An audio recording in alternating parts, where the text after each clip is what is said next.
But Lemoyne released transcripts of conversations where Lambdier appeared to express a fear of being shut down. Oh. And it even made claims of self-awareness, Okay. arguing that it understood its existence as separate from the humans who created it. So more into self-preservation It seems than world domination. right.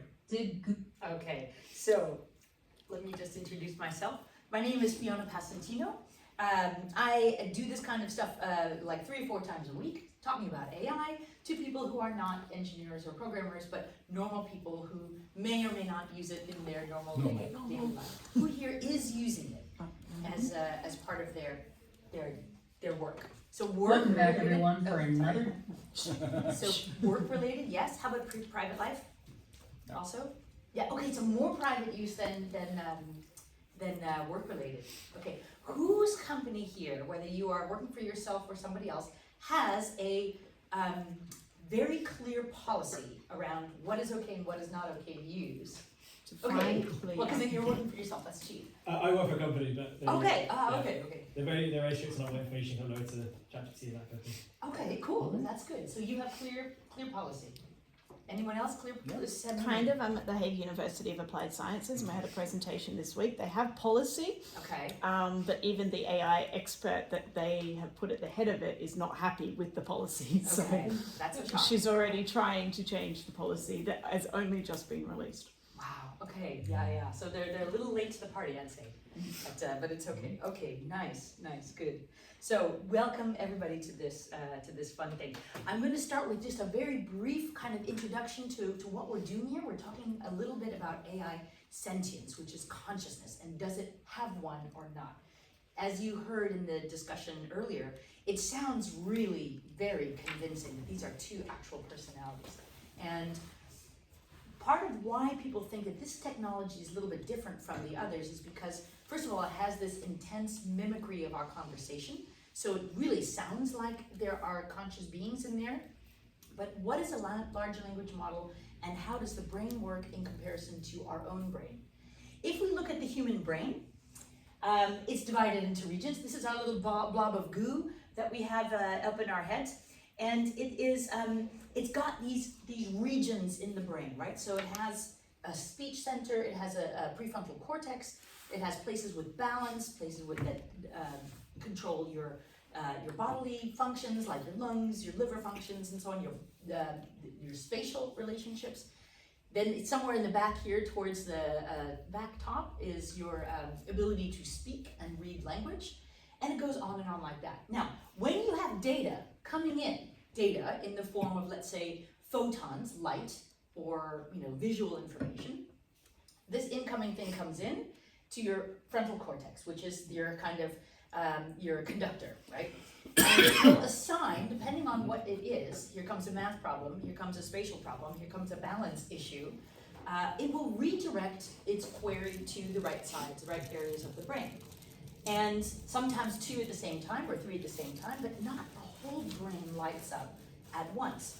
It will redirect and continue. Now, AI, the most recent models that we're building, is kind of similar. They are not just, it used to be there was just one giant brain with all their 6 billion parameters, and now it's what's called mixture of experts model, which means you have like a frontal lobe, an executive AI, that would kind of push data off into a lot of narrow parallel AIs. So if you have an incoming math query, an incoming programming query, not the whole thing has to be used. It's a little bit more efficient and you can run it faster. So same things happen here. You have incoming data, this kind of frontal lobe of the AI directs it where it needs to go, and then it kind of shoots it off your answer with the most logical, highest probability of accuracy comes out the other end. Now, we humans, we are good at visual recognition. So this is how we were, evolved in the jungle. We know, oh, that's a flower, and we can pretty much categorize it. Like all of these to us are tulips, even though they're designed very differently. Some are very abstract, some are more realistic, but we know them all instinctively as tulips. We can recognize those patterns.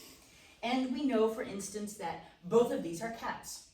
why. They look totally different. You know, one is, I don't even know what that is. One looks like an actual cat, but our brain sees both of them as cats. Now, in our own human brain, the idea of cat, what makes a cat, is kind of this category that we have built up over time.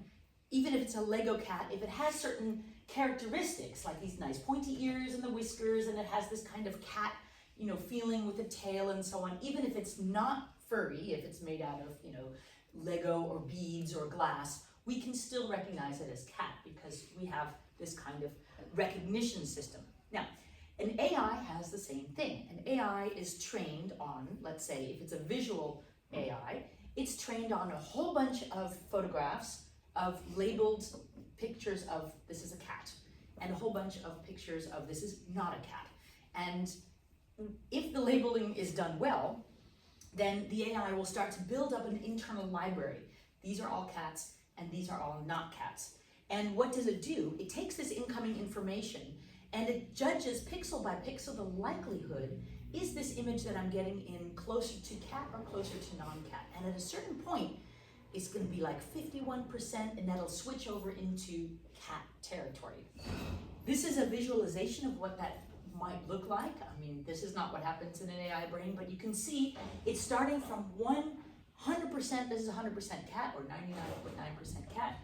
And then as the image is a little bit more abstract, gets a bit more gray area, I don't know if this is a cat or not, then it's closer to the 50% probability. But that's how it makes its judgment. It is really expert at pattern recognition. So pattern recognition is taking pixels or tokens down to its most, smallest unit and seeing which ones match. And this is what the AI does very, very well. It sees, okay, this is a photo that has been tokenized into its most basic components. How much of this is similar to another photo? Yes, that's over 51%. So this slides into the cat versus not cat category. And that's basically all an AI brain is doing. That is sort of how we do it too. This is the structure of an AI brain. This is what you call parameters.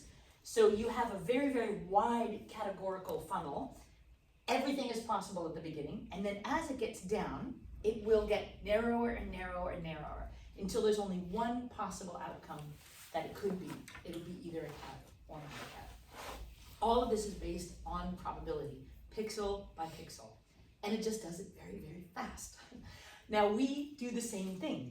So if we, let's say as a human brain, we also work on kind of a decision tree. And this is another thing that makes our brain similar to an AI brain. What are we gonna do today? Okay, this is a very simple, dumb one, but this is how I understand what a decision tree is. What am I gonna do today? Well, it depends on the weather. So if it's sunny, then I'll go outside. If I'm not, hungover from last night, then I'll go for a run. If not, then I will go for a walk. It's an if-then statement. If the probability is larger than 51%, that I will be hungover from the night before, then that will flip me over into walking category. It's all basically mathematics. We think that we're driven by emotions, but emotions are basically stimuli that are elevated into a higher, let's say, excitation in our brain, which causes a chemical reaction. And I know emotions are very special to humans, but it is really based on a chemical reaction triggered by incoming data. And if the incoming data that we see, let's say of a visual of a lion coming at us, triggers a larger than 51% likelihood that this is a dangerous predator coming to eat us, that will then dump the chemicals that you need for flight or fight. Fear, that's the emotion of fear, or the emotion of love, or the emotion of anxiety, or whatever. It is based on stimulus and based on probability of it being right. Now, a decision tree in an AI brain is a lot more complex, and it runs parallel at the same time, so it can get to the answer very quick. But it's also a series of if-then statements, and based on what is the probability that this is accurate, based on my massive library that I have in my brain. And then the final category of our intelligence versus an AI is life experience. So we humans We have life experience, and we learn from this, and we become smarter, hopefully, over time. Some of us get dumber. But let's say as children we're told, don't touch the ovens, they're all hot. Okay, so the child's brain will say 100% of ovens are hot, okay? And then they'll go ahead and touch them, and they'll find out that, well, not all of them are hot, some of them are off. So that 100% of ovens are hot will be downgraded to maybe, 70% or maybe 30%, depending on how many ovens we see. Sometimes you have to clean them. And you can compare this to weights in an AI brain. A weight is a value that is kind of back propagated, which means it's kind of adjusted based on actual experience that it has out in the field. This is what a weight will look like. All this is kind of Chinese, but that last column is what's interesting. Those are the numbers. It's basically a value, and that value shifts. So if they find that most of the ovens that it's seeing is actually cold, then it will adjust down that number. So the next time it sees an oven, it says, well, there's a 30% chance that this oven will be hot. And that's something that it does. It back writes its own program. And so do we. We also back write our own programming code in our own head. Because sometimes you gotta turn off the oven to clean it. There you go. You can think of weights in the AI brain as like a system of DJ, kind of equalizer. So that it'll just kind of adjust back and forth. And the longer that an AI is exposed to the outside world, let's say, the smarter it becomes, the more finely tuned they are adjusted. The most recent new development is advanced reasoning. This is the Series O for GPT, most notably. And this is a series of feedback loops that it reissues it within its own system before releasing an answer. So just like humans, how you have in your head this kind of little dialogue that you have going on in your head saying, should I say that to this person? This person seems like she's wearing a terrible hat. Should I say something? Would that be rude? And so you kind of go through that in your head. You don't just blurt it out because 51% of your information says that's an ugly hat, so I'm going to say something. No, you loop it back. Is it appropriate? Is it nice? Is this the right time in the right place? Is this the right medium? We'll kind of loop it back. And now we're building AI that does the same thing. We're not just getting to the first answer because it might not be correct. It kind of loops it back through its other sections of the brain to verify if it's the right answer. So this is what advanced reasoning does for us. And then, of course, what is the role of data in all of this? The AI structure is these kinds of three, let's say, architectures, swimming in a sea of data. And the more data that you have, the smarter it is, because you have more information to compare your experience or your query with what you already know. And it's the same with humans. We talked a little bit about emotions. Emotions in humans, we're quite complex, right? So there's a lot more emotion than this, but these are kind of like a lot of our big basic emotions. What is an emotion? And can AI have this? A lot of times people think that, emotion is something kind of sacred, it belongs only to humans. But we're finding that these same kinds of emotions can be seen in a lot of the animal kingdom. And it's based, again, on chemicals. So these are some of the most obvious emotions that we experience, and these are the chemicals that provide you with that feeling. It's a chemical reaction. And these are there for a very good reason. We need all of these emotions to help with our survival. So love is very important for our survival because we're tribal social animals. Fear, obviously very important for us because we need to be running away from the tigers. And we need to have that extra energy that the adrenaline gives us. Well, where does that come from? It's a hormone neurotransmitter, and it's important to get us off the couch and into another state. Now, this triggers sometimes if we accidentally post something on Instagram and we thought, oh no, that's the wrong. We get this fight or flight thing, right? Which is ridiculous because nothing is going to happen, right? But it is still lodged into our kind of the deeper parts of our brain.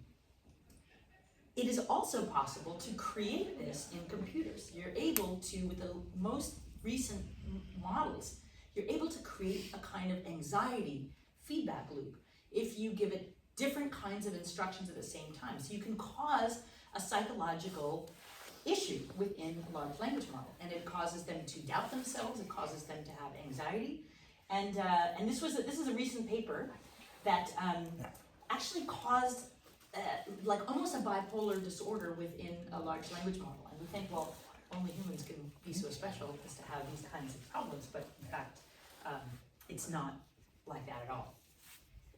I'm going to just finish up here, and then we can go into our panel, because I can tell that we need to talk about all this. We're here to see whether it's possible to make a distinction between consciousness human and consciousness AI. Nobody knows. We will not leave here with any answer, because the smartest people in the world who build these things also don't know. There are people that have really strong opinions, one way or another. Nobody can prove it, kind of like God. We all have really strong opinions. Yes, there is one. No, there's not one. None of us can really prove with a shadow of a doubt. In the end, it's kind of a faith-based operation, no matter what side of the fence you're on. And consciousness is kind of like that too. There's no real way of testing this. We have a lot of kind of guidelines and signposts that this is conscious and this is not conscious. We know that there is a chemical that provides us with a certain level of consciousness. Before we go into an operating room and they need to take out a liver and put something else in there, you better believe we don't want to be conscious for that. This is the chemical that will knock us out. So this too is a chemical operation in our brain. We can switch it off and basically switch it back on again. When we think of consciousness, we humans like to think of ourselves as very, very special. We say, well, I think, so that proves my existence, that proves that I'm here. Well, that doesn't work with AI. That's not a good metric, because it's a whole lot more of a thinking thing than we are. This is the last two versions of AI. This is not even the 01 series, this is the 4 series, but is already outperforming us in most standardized tests. So we know the thinking part, AI kind of has that locked up. So the whole I think, therefore I am thing, therefore I'm conscious, we have to kind of throw that away now. Because, you know, if you look at this test, this is GPT-3 and 4. It's not even the 01 series. And it's outperforming us in these kinds of university master's level tests. So I think therefore my I am is not really cutting it anymore.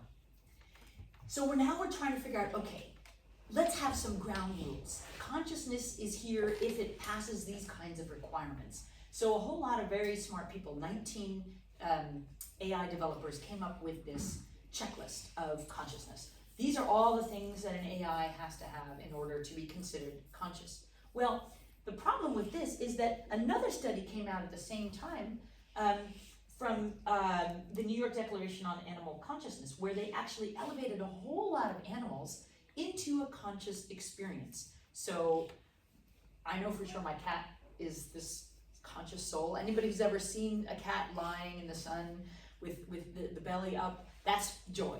That's joy like I wish I could experience. Or cats experience fear, and cats experience some kind of anxiety. It sees luggage. My owners, my people are going away. That's pure anxiety. For me, there's no question in my mind that animals experience emotion. Do they also experience consciousness? According to these very smart people in New York, they do, and some very lower level animals at that. Mollusks, crabs, and lobsters, I wish I didn't know that because I loved eating them, but now I have to think, oh dear. So if consciousness is being expanded to include all of these kinds of animals, what does that mean for the machines that we build? This is a little bit, just scratching the surface of the theory of this kind of sentience checklist. It has to operate according to these principles. Anybody who wants to ask me about that later, I will go into detail. I'm going to skim over that now. Or Ingrid, she knows all this stuff as well. But it's very, very hard to understand where the lines are drawn and how would we know? Because we can also program away certain things that they're saying. That let's say an AI is saying something about, yes, I feel these things, or no, I don't have an opinion about this, I'm not a sentient being. It could be that that is what the way it's programmed to say, to respond. Now, if we think about our own reality, how can we even be sure that we're not in a giant simulation? This is fairly new theory that's gathering a lot of interesting steam. It kind of relates back to the idea of reincarnation. So Hinduism really does kind of align a little bit more closely with the idea of simulation theory, where we're all kind of playing this game and we're leveling up, but we're not even sure of our own consciousness and our experience that we're having every single day. So I'll leave you with this, and then we'll have our panel come up and talk about. This is where we are right now. We're in the space of artificial intelligence. This is going to be the generation. We're going to be basically defining our generation. At a certain level, we're going to go from artificial intelligence to artificial emotion, because once we have a certain level of intelligence coming through, it's only a matter of time before certain stimuli will trigger an emotional-like response within an AI system. Could it be that with more developments within the AI space, that we're going to get to that next level of artificial consciousness, that AI will have its own form of consciousness that we won't understand as humans? This is basically our discussion today. So I'm going to invite our lovely panel up to have a seat, and you guys get to do the heavy lifting and try to fight this one out. We have people from across a lot of very, very interesting fields. So ranging all the way from mindfulness and spirituality, life energy, life coaching, AI engineering, who's unfortunately got COVID. We're going to try to call her in at some point, and of course philosophy. So please go ahead and take your seats. I will see if we can get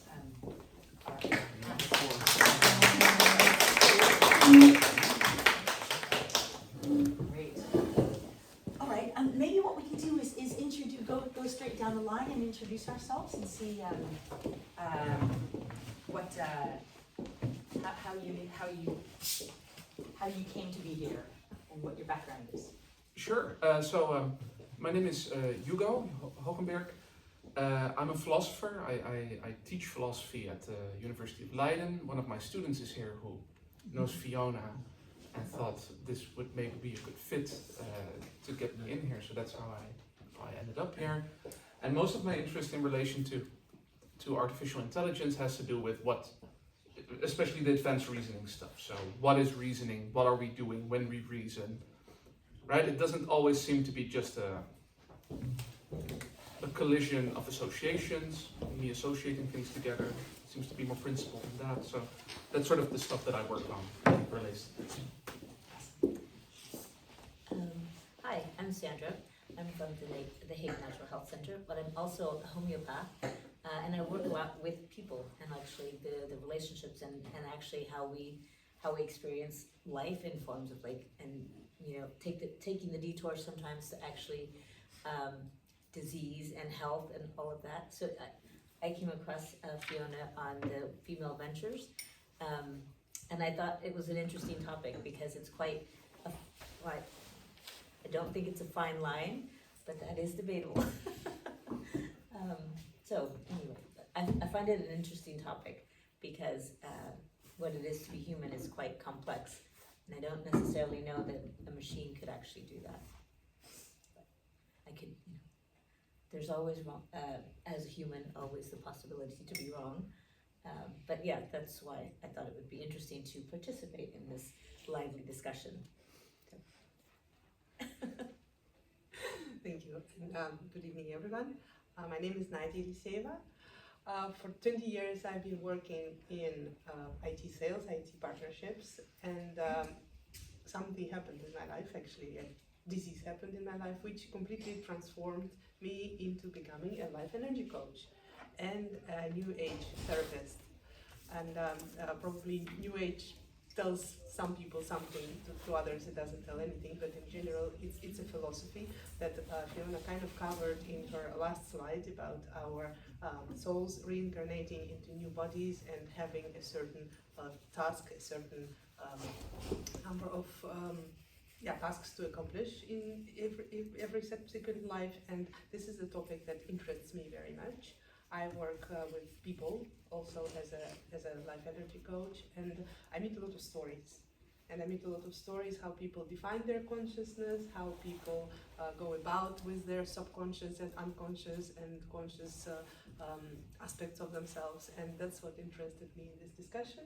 And Fiona I met through Female Ventures, where I also volunteer as a partnership director to, support women on their professional journeys. And I found this is an amazing, interesting discussion to be part of.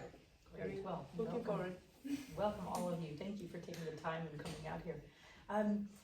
We had a conversation, all of us have had a pre-conversation before coming here. And the reason why I love this group is because everybody has a fairly clear opinion already that they're working from. So maybe it's good to just go briefly and state where you're coming from. Do you believe in the idea that consciousness is a human-only thing, or could it expand to machines as well? Go ahead. Okay, yeah, sure. So I'm quite open to the idea that it could expand to machines, which is not me saying that humans are simple, right? There's probably, but I'm how can I phrase this most strongly? I'm not so convinced to the fact that our specific physical makeup is going to be that interesting or that important. The fact that we're carbon-based or whatever is going to do the real heavy lifting in making sure that we're conscious. Something else is doing that, which is very interesting and could be all kinds of things, but I'm not sure that non-carbon-based stuff couldn't get there. So that's where I'm at. I find it quite complex because, like, it really comes down to how we, our belief system. Really, I mean, do we believe in what makes us conscious and what makes us think something that, as that table, be able to have a consciousness? I was actually reading something and it said they were talking about how plants have a consciousness, animals have a consciousness, people have consciousness. So what makes that table not have one? And that table can't feel. So for me, I think that the whole idea of being human is the human experience is being able to come into this body and feel. So it's quite that little bit of thing that we can't quite measure that animates us, that makes us be human. So you draw the line at all living things. So for you, a plant is that, or like a single-celled organism, let's say. Or what about an amino acid? A lot of people say that that's that dividing line, that a single, like a sub part of a cell, the earliest form of life would be, let's say, an amino acid, right? Yeah, but I still think that has potential. I mean, I know that sounds kind of crazy, but it has potential to develop. Whereas something that's animate, like inanimate, I should say, it only grows because we feed it. Like, it grows because we continue to give it things and we continue to give it information that helps it develop to a certain level of consciousness, so to speak. That it only grows to whatever we feed it. Like, so if there's some of these examples where, was it Sydney or something? Yeah. Somebody at one point fed it some information, so we as humans are the ones who are creating that, and not necessarily, I don't know that it's We're not projecting. right. Yeah, okay. Projecting our own stuff onto that, and that's how it's growing. So I think we as humans have always been creating things that are not necessarily always good for us. So you really divide between living and non-living. So trees fall in the conscious category, Yes, and all animals, yes, and single-celled animals as yes. well. And what about within? Because I know you know everything about the microbiome and inside your body. It's like a Yes. multiverse within your own The body. So gut you have all also- kinds of critters in there. Yes. They're all independently conscious and alive. Well, okay, that's a good question. I wouldn't say they're independently conscious because it's a unit, that it's part of me. So that's where it kind of starts to get a little blurry because we're also part of Gaia Earth, Mother Earth. So, but yet we're separate. Like, we're not, we're connected, but we're separate. So it's the same as, I can't really define the amoeba or the early cells that, I don't think they have a consciousness, but I don't know. I think we're gonna leave for today. Yeah. Nadia, where do you stand? Yes, I think I was thinking a lot about this when I was driving from Amsterdam to here to The Hague, and I have a difficulty to having a firm opinion because obviously, like Fiona said, we're all going to live here without a firm decision. But what really resonates with me is what Sandra just said about the living creatures. I do personally believe that every cell of our body has their own personal consciousness, because as part of the New Age therapy, when I work with my clients, we sometimes work with a certain organ or with a certain part of your body or with a certain situation which is sitting in or rooted in some part of your body, so you work with that consciousness. And I think when we talk about consciousness, we have to really think very well about the definition. And I know that the humankind has been thinking from inception about what is the definition of consciousness, but from the New Age psychologist perspective, or from our view on this, is that we all consist of several bodies. We have our physical body, we have our mental body, we have our emotional body, and so on, spiritual body.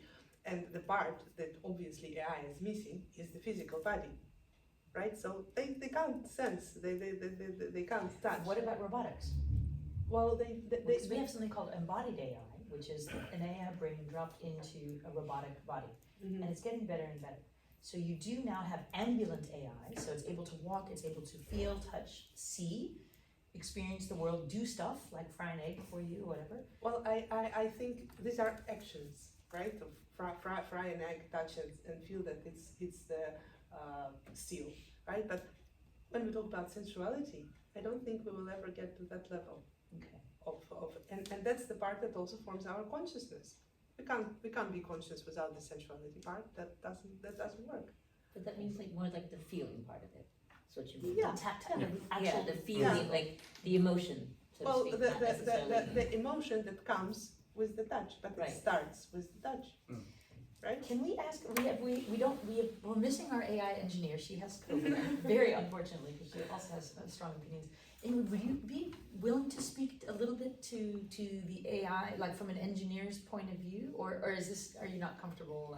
No, that's fine, that's fine. Like when you're thinking of, I mean, you're obviously aware of embodied AI and the sensory, information that comes with, let's say, an AI brain would have a robotic hand that could pick up a glass, feel that this is a glass, be able to balance it, and serve you a coffee or something like this. Yeah, and there's even robots that are learning to dance and move like humans do. But I think that the same way that we learn that an oven is hot, we can learn and implement systems that make robotic AI sense or have a feeling or that kind of stuff. I think it's limitless, and I think that anxiety and fear of that is what keeping us from going that way, because we get in the eerie factor, and I think that the whole do we feel a bit eerie about this development that helps us from getting there, but there are people that are trying to mimic that. Yeah. And what is your feeling about AI emotion? Is this something that is really purely human, or can an AI have its own version of an emotion? I think it can, and I think that's the same way that we learn to deal with emotions. And also, if you keep in mind that not everybody can regulate their emotions. I mean, there's a lot of neurodivergent people, and that are really learned to have emotions. I have a nephew that has is autistic, so I know he learned how to read other people's emotions in the same way that AI can do that. So I think, is that emotion or is that not emotion? I don't know. Aren't we taught that this is sad and this is mad and that kind of stuff? And there's different cultures in all the world that have different emotions connected, because maybe when we give someone a middle finger, then in another culture it's not the middle finger, it's something positive, you never know. So everything is taught, so I think that it depends on what we teach. Is that just pattern recognition? Like a smile a picture that is in our data library, let's say, and we compare your smile with all my library of smiles that I've seen over the years, so I can say that you're smiling at me, and that triggers this emotion. Yeah, What but makes we're forgetting that that those different? those kind of comparisons are still were started by humans. So we need to teach AI to see those patterns. So it's all started with humans. So we have a big connection with AI, no matter how we put it. So it all started with us. So it's gonna be us eventually. It's a mirror, Yeah, kind of. So. Any of you wanna take up? I just wanted to ask a question maybe in this respect, because of course we're talking about learned patterns that we know a smile means joy. But a smile doesn't always mean joy, especially in the humans, especially in a real life situation when I said, nice, thank you. Very well said. If the eyes don't go along Yeah. with it, then you know it's a fake smile. So I'm exaggerating right now a little bit, but I think you know what I mean. So we can have a certain reaction which looks like a smile, but in between the lines, as we call it, it's not a smile. So my question is, do you as a developer believe that sometimes at some point the AI will be developed to such an extent that it will be able to distinguish between a genuine smile and the smile that covers a fear or covers a anger reaction or covers something? It already can. Yeah, It already can. Yeah, because the same system that allows you to access your phone with points is able to actually determine the nature of a sarcasm test, and it performs higher than a human. So that means that you can't play poker against an AI. So poker face is completely discontinued in this world, right? Well, the last milestone that AI broke through as far as gaming, so AI outperforms humans in all manner of game, from chess to Go, and Stratego is a game where you win by bluffing. It's kind of like poker, and by tricking and by trying to make your opponent think that lying, let's say. And AI just about 3 years ago beat the world champions of Stratego, and that was a big milestone because this is a game where you have to lie, cheat, and bluff to win, and it was able to do that. So this is a matter of if there's enough data that can say sarcastic smile versus genuine smile, then it's a matter of engineering and time. But what about the idea of, like, we've all experienced walking into a room and somebody's been arguing. Like, you can't feel that. Like, you can't teach that. You walk in and you can't feel it. A person, a human, can feel the energy in that room, that there was, like, people are laughing, or, you can feel that without necessarily, sometimes you can look and there's body language in this, but you actually, like, I don't know that an AI can actually feel and distinguish. I have two, first of all, would an autistic person be able to have that feeling? Some people. Number one. And number two, the feeling that you're describing is very often an energetic, that you can measure it on an energetic scale. So it would have, heightened energy waves, let's say. I'm not sure which waves those would be, but it's an elevated, let's say, tension. Yeah. And if you can have a sensor that could detect these elevated wavelengths, then for me, it's no question at all. It could feel. That it could feel, it could sense, they could sense that there is tension in the room based on just the amount of, because our thoughts are not contained within our skull. Thoughts are electricity. And there's no, we have a diameter of thought about 3 meters, something like this, around our body. And it's, so what we're thinking, if we have, very heightened thoughts or feelings or emotions, somebody 4 meters away, so like Hugo's distance, could sense it, even if you can't put words to it. If we could have a finely tuned enough sensor instrument that could, move the needle on that, I mean, what would you agree? About Yeah, sure, but the thing that we're talking about a lot within the AI developments part is like, how does AI define its output? How does it define its attendance room? And sometimes those decisions or those conclusions are made based on the wrong criteria. And that's the thing, that's the problem with AI. It picks up signals, but what signals are picked up and how did it make the decision to put it in this category? And those are the ones that we're discussing always, like, can you open the AI system up? And you have like those different types of AI, like black box and glass box and those kind of AI, that you can identify what it's based on, so you know if there's a reasonable situation being assessed at the moment within AI. So those are the topics of discussion. How did it come to this decision that it felt like it was an eerie or a tense room? And if you can analyze that, and that's where the human part always comes in, if you can analyze what its decision is based on, and it's correct, and it's kind of, then we're really close to indeed human emotion and feeling those tensions.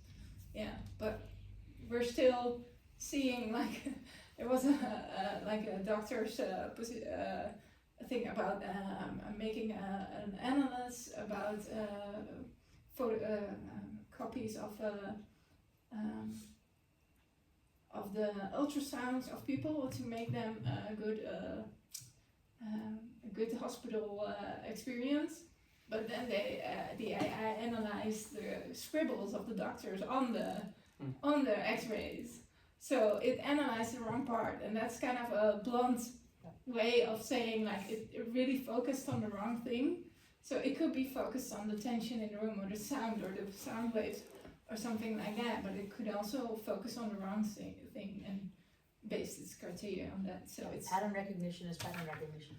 Yeah, but yeah, if it picks up the wrong pattern, then we're screwed. Sure. I also wanted to leverage on something Sandra said to take it a little bit further, like when you enter the room and you feel the energy. There's also a different type of learning. And I hear that a lot from the musicians, for example, because I also have a business and concert organizing, so I work a lot with the musicians. And when a musician comes to a master class that's given by a master, like I spoke to someone who took a master class from Hague, and he told me that when you come in with your playing your piece, she's just standing there and she is transmitting you the knowledge without even saying anything. So you, just by being in her field, you learn. And that's what we humans do. That's what we humans do. And that can also be compared to, I don't know, when people go to India to an ashram to be in the field of the master, they just sit there and meditate. They're not saying anything, he's not saying anything, but they learn. So that's what we are able, that's what we are able to do as the humans. So I don't think this is something that can be passed on. We have been doing that, what you're describing, for 20 years, which is in all mechanical devices. Mm-hmm. I can send with Bluetooth.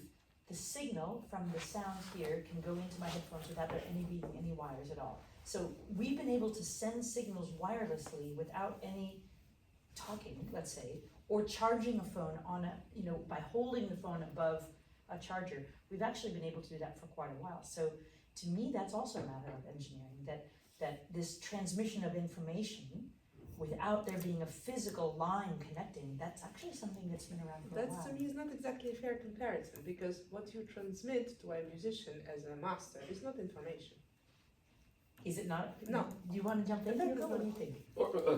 I don't. I'm curious what the alternative is. Okay. Yeah. Mm-hmm. So this is not the information. This is the energy field. This is actually a feeling that he taking this information or taking this energy in. He creates something with performing the piece, something of his own. So it's not her way of playing that he will perform when he plays. It's his way of playing, but with the input from her, with the input of how this can be more voluminous, more expressionful, not finding a better word for that. Mm-hmm. So this is not exactly information. This is more on the feeling side, more on the expression side, more on the emotion side.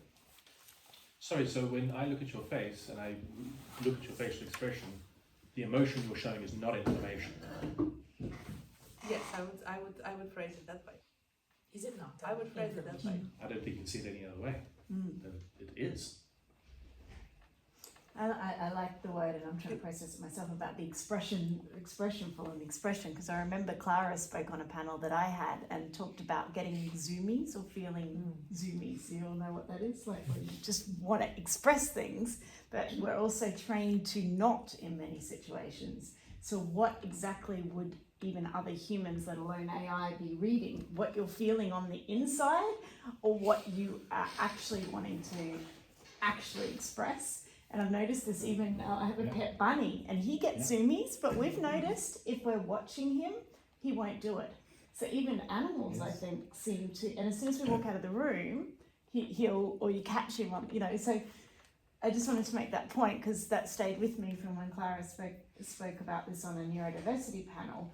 What's the difference? And we have enough trouble as humans trying to feel, then express, and then measure, and then interpret, and which bits, like you said, which is being measured and which is being read and which is the information. And is this a repeatable experiment? So is everybody able to play music and be open? Like, let's say you're not open to it. Could I sit down and be next to this master and download whatever that person is sending?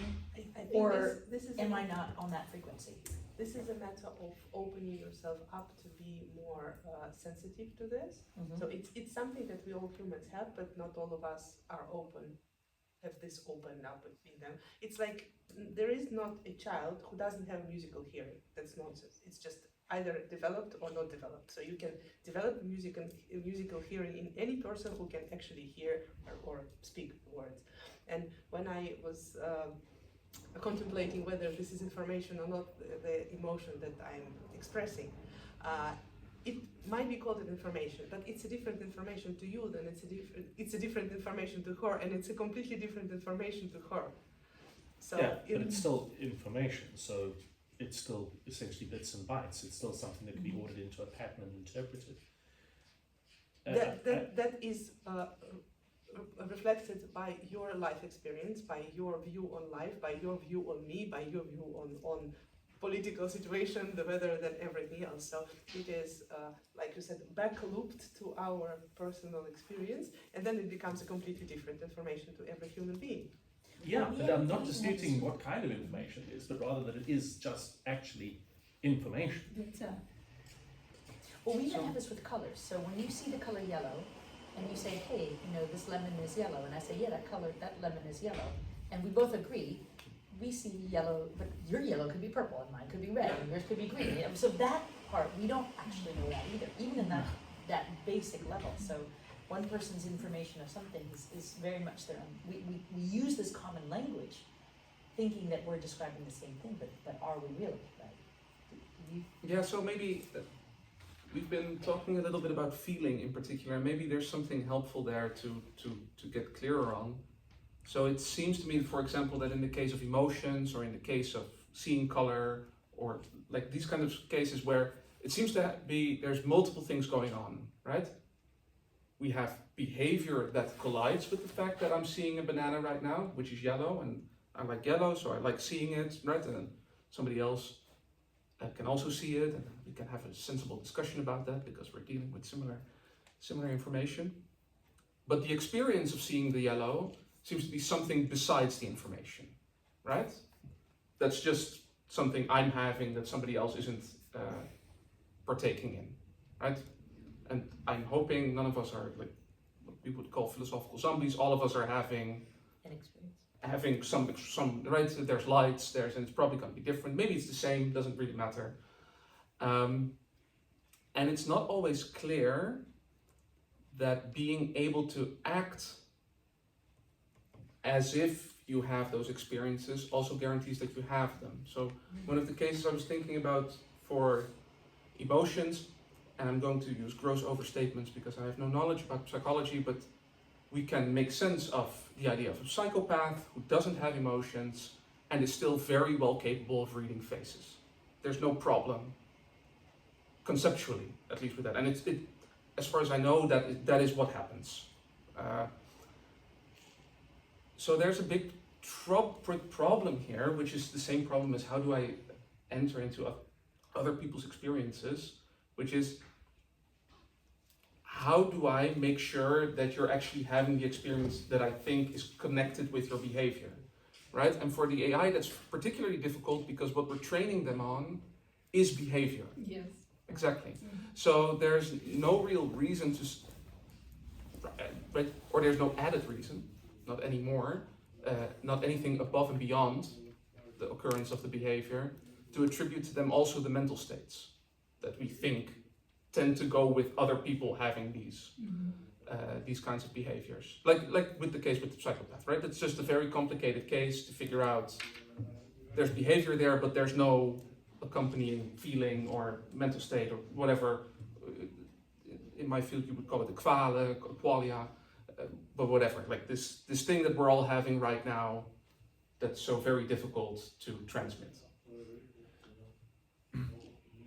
Isn't me saying that the AI couldn't have qualia, right? But but we need to be careful what counts as evidence for them having it, right? And it seems like behavior alone can't be enough. So do you say there is a disconnection between the first of all, like observing a behavior and maybe adopting things, but then also creating the consciousness that we kind of adapt with, like the behavior that we observe and the patterns that we. Is that what you're saying? Like projection. Yes. Is it that there's just the inconsistency, thinking that one is connected to the other, that it's like an if-then? Well, usually the way we think about our own actions is, because I saw yellow, I'm happy, and because I'm happy, I'm jumping. Yeah. Yay, right? Because I like the color. So usually we use mental states to explain our behavior. But if all we have is behavior to go on, that doesn't necessarily allow us to move the other way around. Oh, so explain the cause with the effect, basically. Exactly. Yeah. That's not okay logic, as far as I remember. Or I at least, don't like bananas. So when I see a banana, I'm like, exactly, and it's because you don't like them. And I don't like the color yellow either. Yeah. Sorry, can I just rephrase to make sure I'm understanding what you're saying this? So you're saying that if I observe a behavior and I understand what that now means, and then I do it, there's no guarantee that what's going on in my head is the same as this behavior of the person that I observed. There's no guarantee that it's the same. We're kind of sure that it's not the same even. Like, right? We have reasons in the case of people who have different kinds of color blindness that there could be very similar behaviors and very similar situations, but different experiences. So we have cases like this. And in the end, that also raises the question whether all behavior should be interpreted as being caused by experiences. Right? That's then, maybe we think that, like you could fill it in like that, but that's a substantial second step. Yes, with a very big filter in between. Well, several. Language for one. Yeah, exactly. And the notion of consciousness for a number, and the notion of I, who has the experiences, who has the consciousness, who uses the language. Exactly. It's got to go through all those filters before you get out either side. Which is a general problem. Yeah. Like there's a problem for me I can't read your mind either. Like not in the sense of seeing what you're seeing. You can tell me what you're seeing and I can translate that. But apparently we're okay with, like we still use other people's behavior, right? Somebody has a heart attack now, is dead on the floor, then it's partially their behavior that's going to induce me to think that they're not having experiences anymore. Right? So clearly we translate between behaviors and attributing mental states. But that's exactly what's in question, I think, in the case of the AI. Well, and in humans. Right? Yeah. But that's different I'm going with to introduce psychopaths. an idea. Sorry? That's different than challenging with psychopaths. That's the biggest challenge, to find out what happens. Exactly. Because they can, he seems so normal. So, Exactly. yeah. And apparently these cases do occur. Yeah. and So they- that's they- sort of yeah. tricky. Like we have cases where people have completely different experiences than we think they have. Yeah. And also this is cultural, by the way. So like Asia has a very different, like Japan, let's say, is quite on the spectrum of behavioral expressions of emotion. It's quite different from, let's say, the Dutch, way of expressing emotions. So it's not only, that separation, but it's the cultural layer is another whole thing. Then you have the neurodiversity layer. So it's very, very complex. I do have a question though, that might have a new can of worms. Has anybody, when GTP first came out, like a 3 version in 2022, did anybody get into it with that thought? Like, talk to me like, who are you? What are you? What are you feeling? I mean, I'm crazy that way, so that's what I would do. Did anybody do that before the newly aligned models came out? Say 2023, early 2023? You did also, no? Okay. I played around. You did? Yeah. What was your experience in 2023 compared to now, when you had these deep philosophical about their experiences as a being? I mean, my interpretation of what happened in any case is you talk to it, you produce all kinds of sentences that it associates with talking about being conscious, and then it produces text that tells you that it's conscious, right? And it doesn't anymore. That's been hardcore restricted. Yes, right? That's just exactly.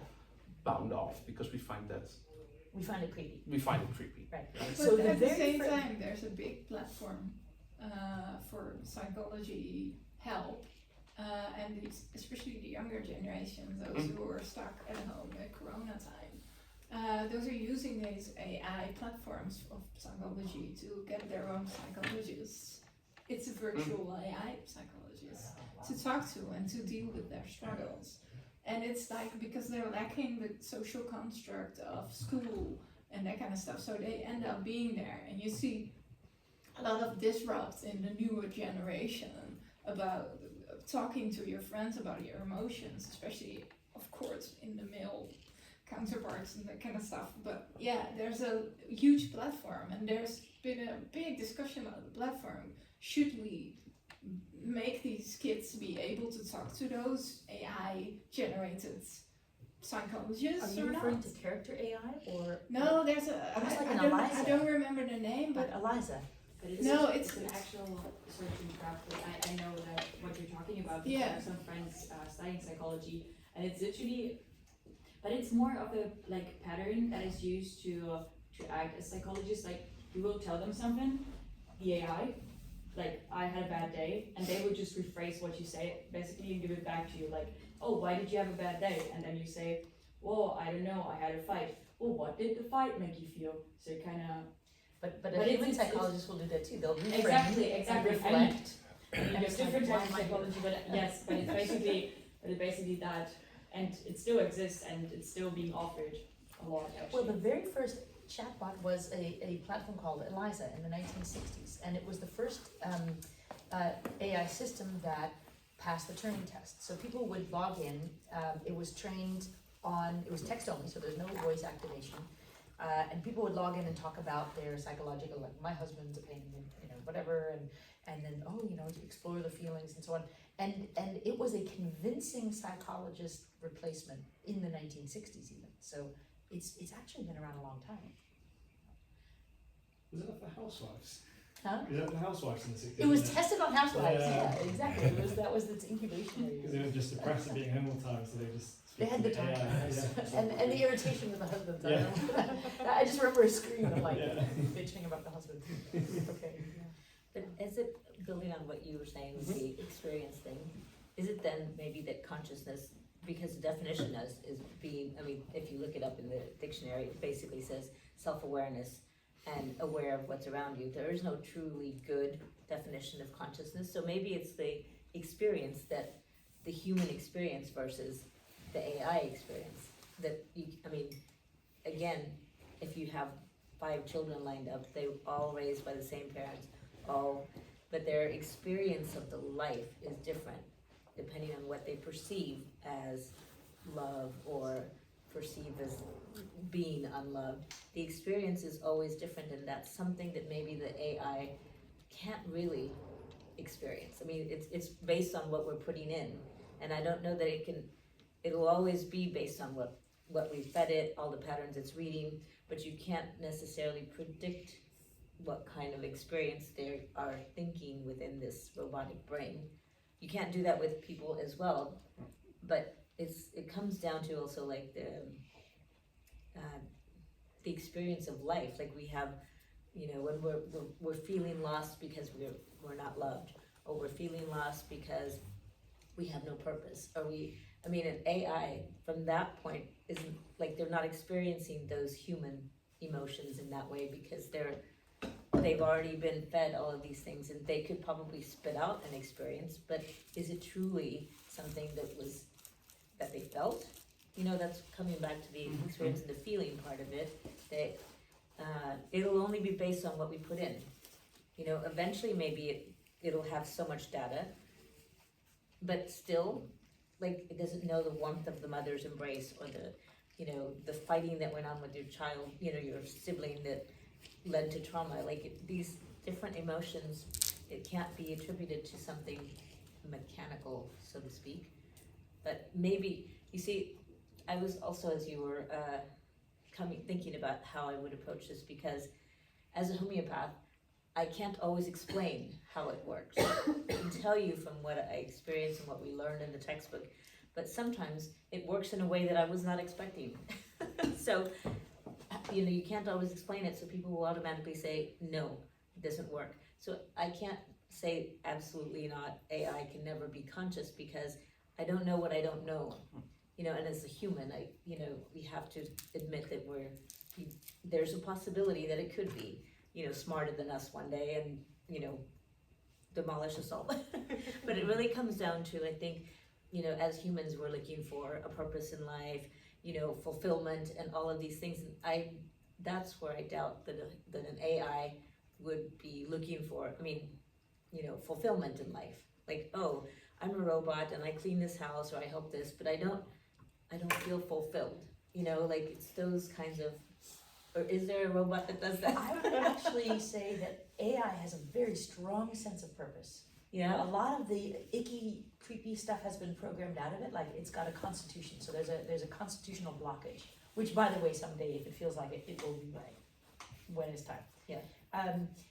But if anything you ask of it, like what is your job? What are you doing here? I'm here to help you, the human. I'm here to make your lives better. I'm here to, you know. So if you ever were to pose that question, you will get very clear purpose. But where's the motivation coming from? Like the inspiration, that's what I've been asking myself a bit, like, because I told Hugo in the car before, I'm religious, and I'm also on the spiritual side, and I think like some things are just nature, maybe in our case, like we have to, like we are driven by some passions, we're driven by some things, like let's say it's self-preservation, let's say it's egoism, whatever you want to call it. We have a lot of these examples in philosophy, but I mean, what is it for AI though, except for what we give it, like the purpose that we give it? Because like, is there something in the AI nature that just wants to like, that strives towards something? Is there like a goal for them? Do we have to program the goal into it? Like Yes, we do. I mean, it's in the basic algorithm. So this is basically, it's designed to fulfill a function within exactly, our but society. that's what I mean, right? Yeah, but Like it's a restriction. It's a restriction to keep the AI working for us. But eventually, and it's been discussed with a lot of scientists, that AI is basically the new human, because we as human were the smarter ones and we evolved, but AI is the new human, so it's gonna evaporate humans because AI is better than, and that's a strange theory, but it's been discussed. Like, why do we think that we are above AI, and why do we keep trying to tame AI and not take over? Because maybe AI could definitely make the world a better place, because we as humans did not. So, and that's the kind of discussion we're talking about, because we're all so scared about AI taking over that we're trying to push it down, give it restrictions. It needs to help us.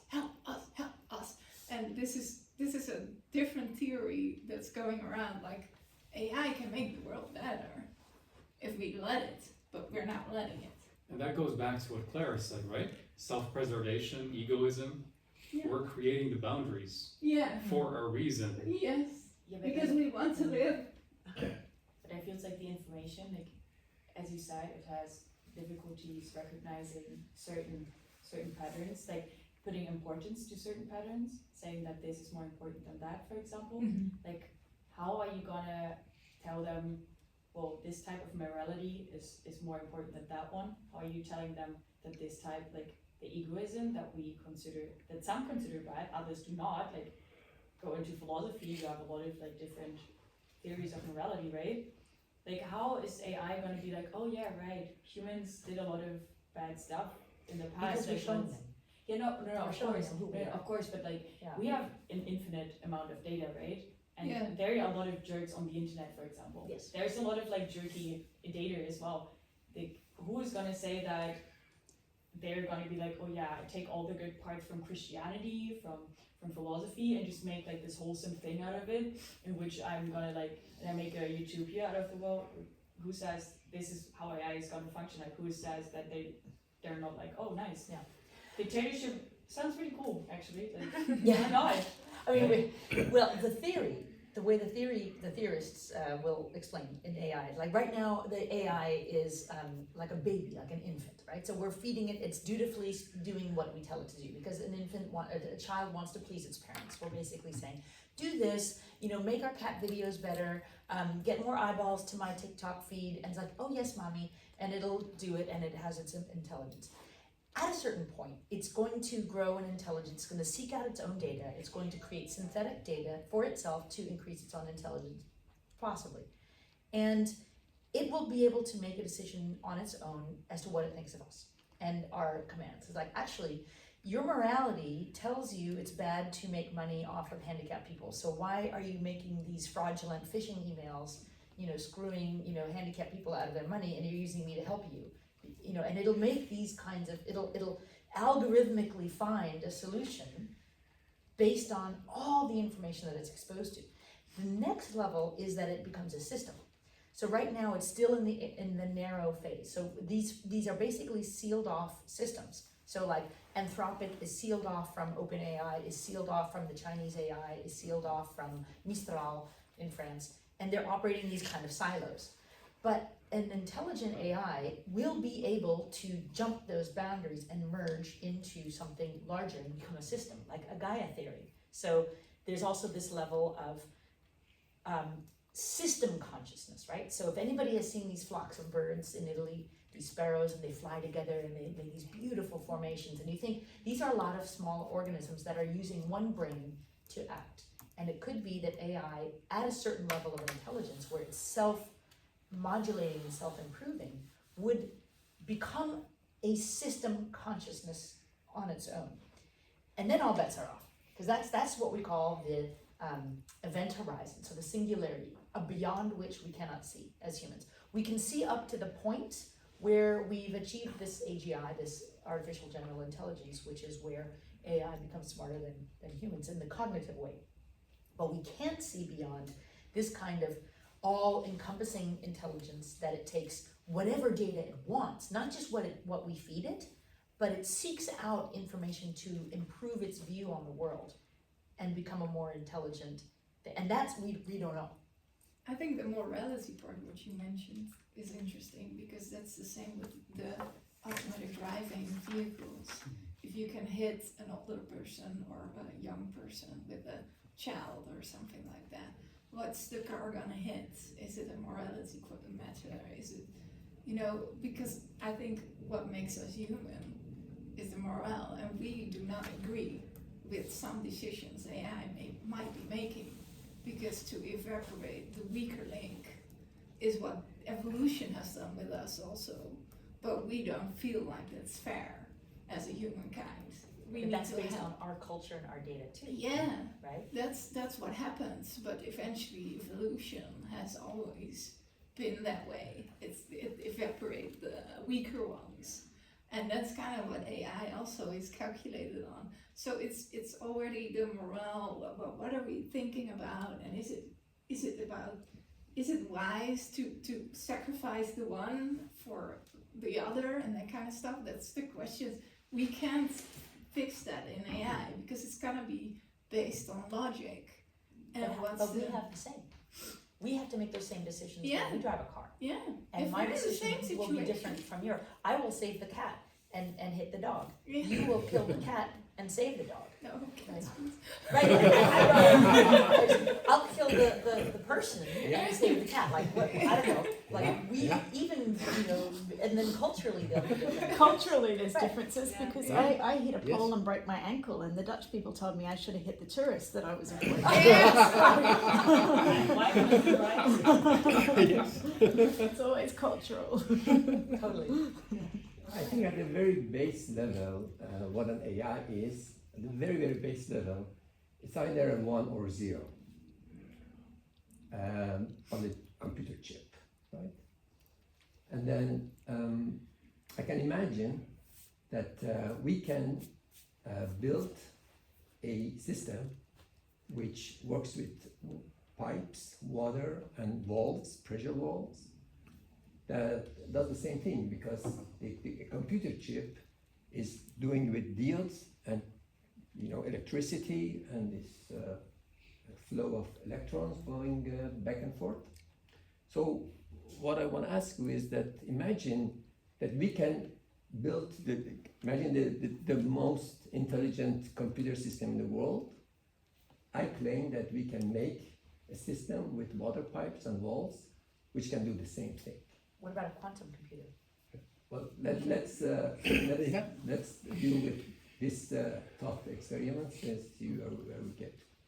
And this system will be as big as the sun, right? Because there's a difference between all these measures and comparison. But can we imagine that this system at some point, these water pipes and valves, at some point can have the simplest human experience, like becoming happy? I mean, I think what you're describing is like a supercomputer. Yes, it's a supercomputer, but made of water pipes and pressure valves. Well, not the first out of computers, silicon. the first computers were created the 001 based on like a breaker switch. So it's 0 or 1, 0, 1, 1, 0, 0, 1, 1, 1. Quantum computers is the next level of computers, and that's a totally different system. Yes. So it operates on parallel levels. It's not just a binary transmission of zeros and ones, but it's qubits, which is almost infinite amount of possibilities of what can be transmitted. Imagine So that's this is not a whole quantum brain. computer. Mhm. I think supercomputers now can do a lot of intelligent stuff that we now experience. So my question is that do you think that huge system will ever feel happiness or jealousy or whatever we are talking about? Where the point is, I guess, whatever your answer to the computer can think or the AI can think needs to be the same as the answer you give to the water valve machine, right? Because functionally they're the same. Yes. So if I think that the AI can think, the water Exactly. valve machine needs to also think. Like, I'm committed to that. Exactly. Yes, okay. Yes. Yeah. So So who does the thinks- medium matter? Yes. Yeah, exactly. Yes. I think that's the main question. That's the Yeah. assumption we all make before getting into this discussion. And you mentioned philosophical yeah. zombie. That's from David Chalmers. Yes. And he has another theory. It's called the hard problem of consciousness. Anybody heard about it? No. Which really doubts if the substrate of consciousness, the way we experience it, is the neurons in our brain, right? Because if that is the case, then the discussion we have here makes complete sense, because we know more and more how the neurons behave, and we have very smart neural networks which have billions of parameters more than us, and billions of watts. We got like 20 watts in our brain, and they have like billions and everything. So at some point it will get better and better. I hear these words a lot tonight. And at some point it can simulate what's happening there. Exactly.